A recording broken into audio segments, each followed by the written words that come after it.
Hey, it's Elena. Revenge Shift tells stories you won't forget. Subscribe if you're ready. Let's begin. Hey, it's Elena. Revenge Shift tells stories you won't forget. Subscribe if you're ready. Let's begin. My name is Elena Reeves. I'm 31 years old. For the past decade, I've worked as a hospice social worker, making $52,000 a year. It's not glamorous. It doesn't impress anyone at family dinners. But it's honest work. I sit with people at the end of their lives. I listen when no one else will. I hold hands when families disappear. That's probably why Grandma Rose and I were so close. She raised me more than my parents ever did. While my parents chased promotions and appearances, Grandma Rose made sure I had dinner, clean clothes, and someone who actually noticed when I was sad. Her house smelled like lavender and old books. Her voice was soft, but never weak. 3 weeks ago, she died at 87. I was with her at the end, holding her hand in the same bedroom where she'd rocked me to sleep as a child. Her breathing was shallow. Her grip was still strong. She looked at me and said, "Don't let them take what I left you." At the time, I thought she meant memories. I was wrong. My brother Marcus is 28. He's been finding himself since dropping out of college at 19. That's what my parents call it, finding himself. What it really means is that he hasn't held a job longer than 6 months, still lives off my parents, and somehow always needs help right after I get paid. Growing up, the favoritism wasn't subtle. When I was 12, my parents sat me down at the kitchen table. Mom had that smile she uses when she's about to say something that benefits her. Dad folded his hands like this was a business meeting. "Elena, sweetie," Mom said, "you're going to be the pedestal. Marcus is the statue." I didn't understand. Dad explained it like it was logic. Marcus was special. Marcus had potential. Marcus needed support. My role was to be stable, reliable, the one who didn't need help. I became the backup plan at 12 years old. If Marcus failed a class, it was stress. If I failed, it was disappointment. If Marcus needed money, it was an investment. If I needed help, it was a burden. Grandma Rose saw all of it. She never said anything in front of my parents. She just squeezed my hand when they weren't looking.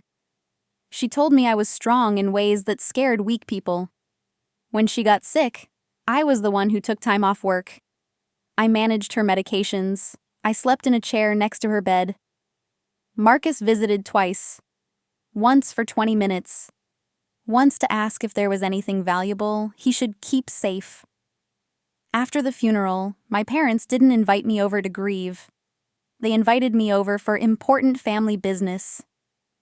The will. We sat in my parents' living room.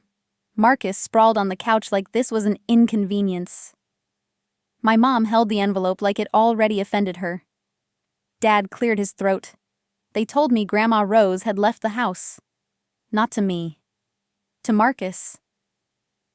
I felt the room tilt. "That can't be right," I said quietly. Mom sighed. "Elena, don't start. She loved you, but Marcus needs it more." Dad nodded. "You're stable. You don't need anything." I asked to see the will. They hesitated. That's when I knew. They handed me a copy, unsigned. Marcus smirked. "Relax. Grandma probably forgot to update it." But Grandma Rose never forgot anything. That night I went back to her empty house. I sat on the bed where she'd died. I cried harder than I had in years. And then I noticed something. The old wooden dresser by the window.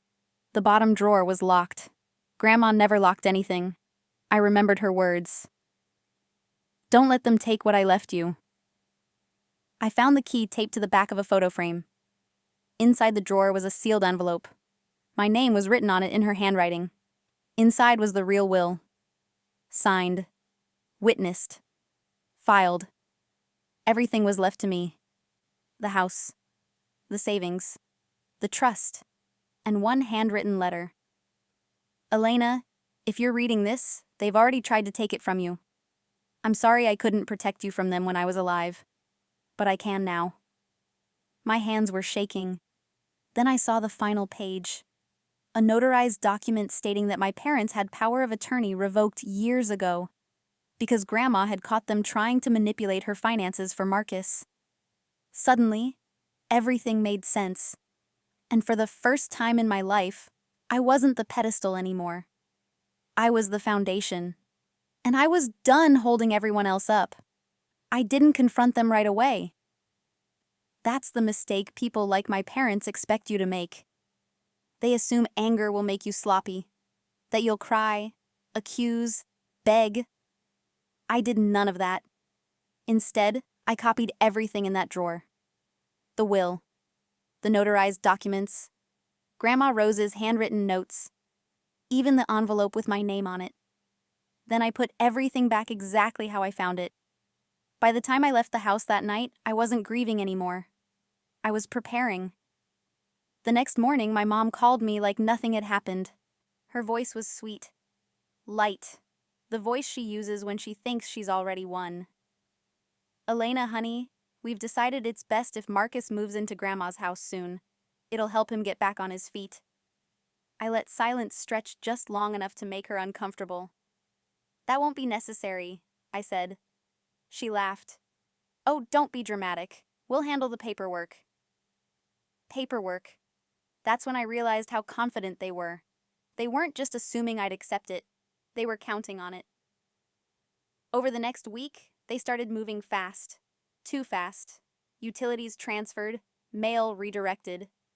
Marcus posted a photo on social media from Grandma's porch, captioned, "New Beginnings." I saved everything, screenshots, messages, voicemails. And then I made my first move. I scheduled a meeting with the attorney whose name was on the will. Not the one my parents used, the one Grandma trusted. When I showed him the real documents, he didn't look surprised. He sighed. She knew this would happen, he said. She asked me to wait unless you came to me first. He confirmed everything. The will was valid, filed, ironclad. The unsigned copy my parents showed me was a decoy Grandma had kept intentionally. She said your parents wouldn't even question it, the attorney added, and she was right. I felt something shift in my chest. Not rage, resolve. Within 48 hours, cease and desist letters were delivered to my parents' house. Marcus was ordered to vacate the property immediately. Utilities were reverted.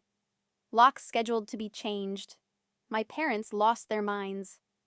My dad called first. No greeting, no warmth. What the hell do you think you're doing? I kept my voice calm. Following the law, I said. He accused me of betrayal, of manipulation, of poisoning Grandma against them. I reminded him that Grandma had been of sound mind and full legal authority. Then my mom called. She cried. Not real tears, strategic ones. Elena, you're tearing this family apart, she said. Marcus is devastated. I almost laughed. Marcus finally called me himself. He didn't yell. He begged. Elena, please, I need this. You don't understand what I'm going through. I understood perfectly. I'd been carrying him my entire life, and I was done. That's when they made their biggest mistake. They contested the will. Not quietly, publicly. They filed claims accusing me of undue influence, elder abuse, financial manipulation. They thought I'd panic. Instead, I brought everything Grandma Rose had prepared. Medical records showing her mental clarity, witness statements from nurses who adored her, a paper trail proving my parents had attempted to access her finances years earlier. The courtroom was quiet when the judge reviewed the evidence. My parents sat stiff. Marcus stared at the floor. The judge looked up and said one sentence that ended everything. This will contest is denied. But he wasn't done. He referred the case to probate investigators. Because false accusations have consequences. Within weeks, my parents were under review for attempted financial exploitation of a vulnerable adult. The same thing Grandma had feared. The same thing she had planned for. Marcus stopped calling. My mom stopped crying. My dad stopped pretending this was a misunderstanding. The family didn't fracture. It collapsed. And in the silence that followed, I finally understood something Grandma had always known. People who build their lives on taking from others can't survive when the truth shows up with paperwork. And I still wasn't finished. The house didn't feel empty once Marcus left. It felt peaceful. For the first time since Grandma Rose died, I could walk through the rooms without feeling like something was being stolen from me. I opened windows she'd kept shut for years. I let sunlight fall on the furniture she'd polished by hand. I slept in my old childhood room and didn't feel small. My parents stopped calling when they realized I wasn't breaking. They tried a different strategy instead. Shame. They told relatives I had manipulated Grandma in her final years. They whispered that my job had emotionally damaged me, that I'd become cold, calculating. I let them talk. Because lies collapse fastest when no one rushes to defend against them. Probate investigators did their work quietly. They pulled bank statements, phone records, email chains my parents had forgotten existed. Patterns emerged: small transfers, pressure tactics, carefully worded messages asking Grandma to help Marcus just this once. Just once. Over and over again. When investigators contacted me, I handed over everything. I didn't exaggerate. I didn't dramatize. I didn't ask for punishment. I gave them facts. And facts are devastating. My parents were formally warned and fined. The court ruled that any future attempts to access the estate would result in criminal charges. Marcus wasn't charged, but he was exposed. The golden child, suddenly unemployed, homeless, and unsupported, discovered what life looked like without a pedestal.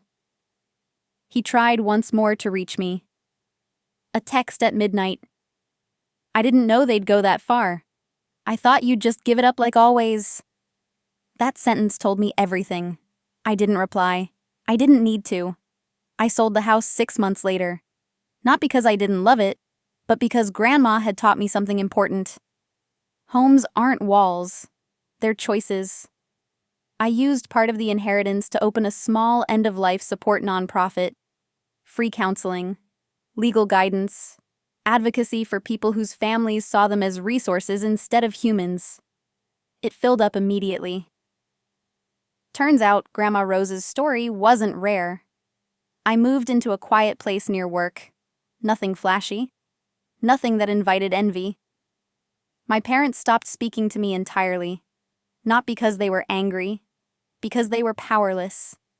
And powerlessness terrifies people who've spent their lives controlling others. Last week, I visited Grandma Rose's grave. I told her everything. I told her I was okay, that I wasn't the pedestal anymore, that I finally chose myself. I thanked her, not for the money, not for the house, but for seeing me when no one else did. People think revenge has to be loud, that it has to humiliate, destroy, or scorch everything in its path. But the most effective revenge doesn't raise its voice. It sets boundaries. It refuses to bleed. It walks away carrying truth, dignity, and peace. My parents lost control. Marcus lost his safety net. And I gained a life that finally belongs to me. Grandma Rose didn't leave me an inheritance. She left me freedom. And I intend to protect it, the same way she protected me. Until the very end.